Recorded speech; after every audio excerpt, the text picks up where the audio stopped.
Hey there, it's me, Random Tree, and today I'm gonna be reading and you're gonna be listening. This is the book.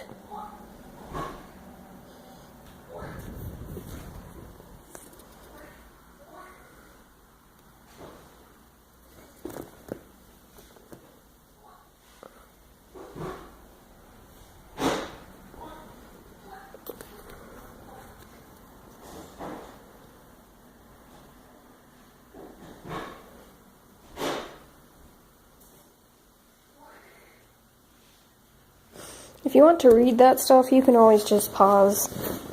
Anyways, now you can listen, I guess. Also, if you want to read this stuff, you're gonna have to pause too.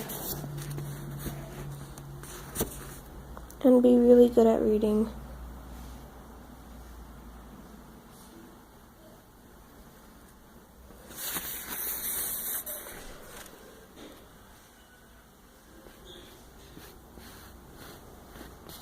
Is this copyright? I wouldn't know.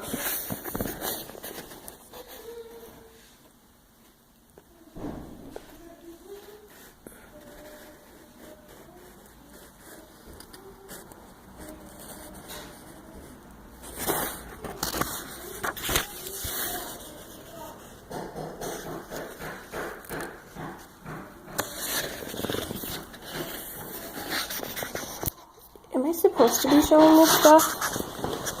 Most people that read the books and then post it on YouTube.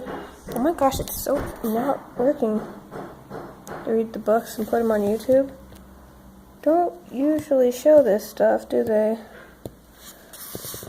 I don't know. Anyways.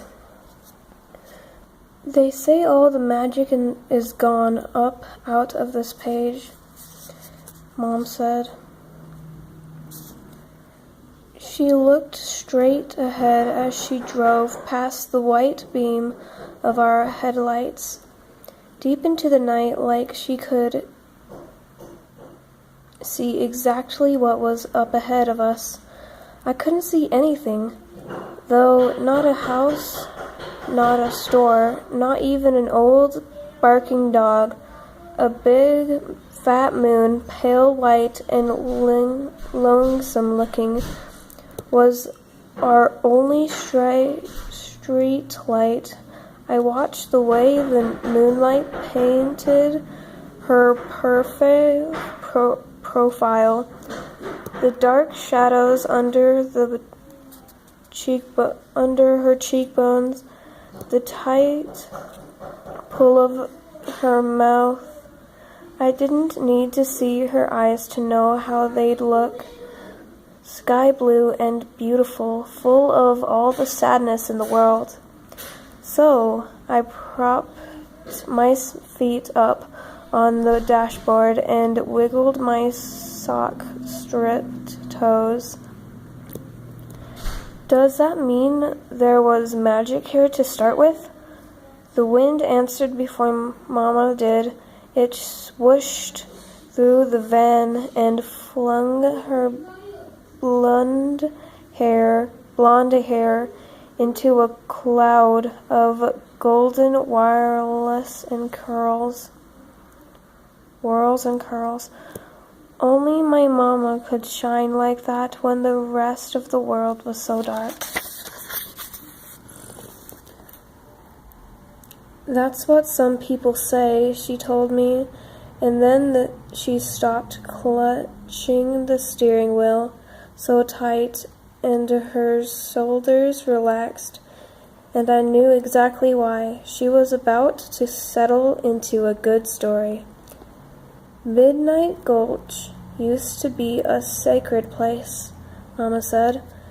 The mountain hid the town high up away from the rest of the world, and the river surrounded the mountains and kept it safe. And the forest stood up tall around the river and caught all of the town's secrets and songs into a blanket into its branches. I relaxed into the sound of her voice.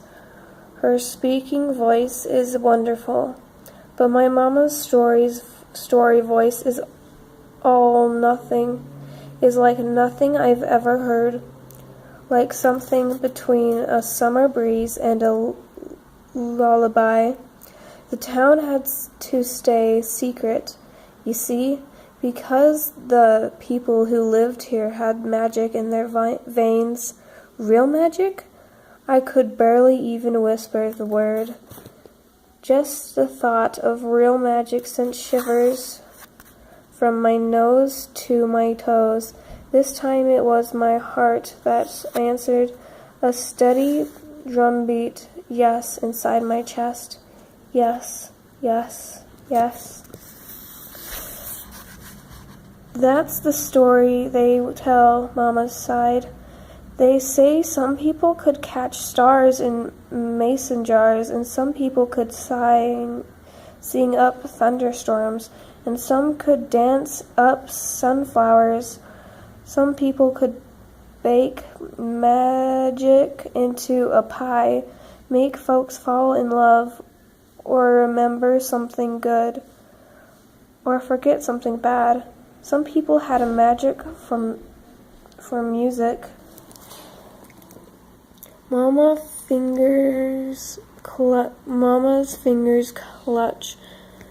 Uncle white around the ankle, knuckles white around the steering wheel again. But she kept on telling. They could play a song and it would echo through the whole town, and nobody in town, no matter where they were, stood up and danced. And nobody? And everybody in town, no matter where they were, stood up and danced. She cleared her throat. They say some people glowed in the dark, and some people faded when they were sad. First they went colorless, then totally vanished. There are so many stories, and this magic town is the same town where you grew up. And this magic town is the same town where you grew up? I asked. She nodded. Then why the hayseed would you ever leave a place like that? All the magic was gone by the time I lived there. There was only a two-lane road and a traffic light that always stayed green. I figured that meant the magic had moved on out. Figured I had to move on too, if I wanted to see any of it. Did you ever? I see you, Mama smiled, and I see Franny Joy sleeping right behind me. She glanced up in the rearview mirror at me, my little sister, who was snuggling up with her dog, Biscuit. Both of them were snoring sweetly, cuddling against all the clothes and we'd piled in the way back seat. Frenny's nearly 6, but people think she's even younger than that because she's so small. She blended in easily with the books and blankets and clothes. I got all the magic I ever needed here with me, Mama sighed. I smiled at her words. I wanted them to be true, but I knew Franny and I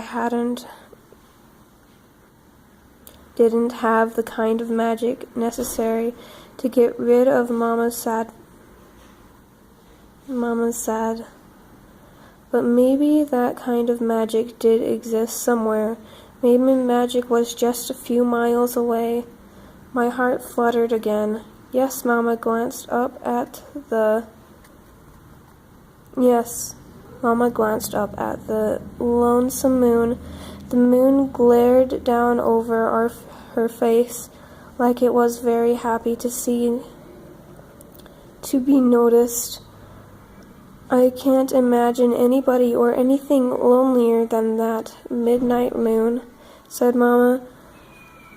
That'd be awful, sitting up against 10,000 stars, without arms to reach out and hold a single one. For a time we didn't say anything else. We just listened to the van pure cluckety-cluck down the curvy road, and I listened to my heart, still singing yes, yes, yes, to all the questions I wasn't asking. Suddenly the pure clucky gave away to a boom clackety as we crossed over a long narrow bridge. The crickets sang a little louder as we crossed that river. The moon shone a little bit brighter. The night air smelled like baking cookies, and my heart bumped steadily. Yes, yes, yes. Good things happen when my heart says yes, especially if nobody else around me is saying much of anything at all. Mama slowed the van and leaned her arm across me. Take a look, Jen Bug. We're here. She pointed to a sign that somebody painted up and shoved sideways into the hillside. A flickering spotlight shone up at the words Midnight Gulch, Tennessee, a proper place to call home. Used to read different before they painted over it. Mama said it used to say, a magical place to call home. I whispered. I didn't need her to tell me. I could already see the word magic, shining as bright as sunshine letters. Even though all these layers of paint, I could see other words too. The stars above us spelled out Summer Wonder Home Spot, and the yellow lines caught in her headlights curved into those words. Stay, listen, see. I heard a poem tangled up inside a rush of the midnight songs. The crickets were whistling finally at last. Forever and now, here you are. I didn't say another word to Mama that night, but I could feel something good even then. The yes in my heart, the swirling around in my belly, the pickling, tingling all the way from the freckle on my finger to the tip of my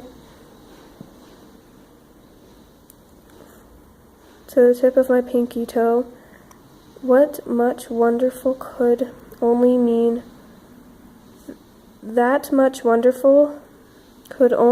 one thing. There was still magic in Midnight Gulch. This is how I turned it loose. And that's the first chapter. Maybe next time I'll read the second chapter.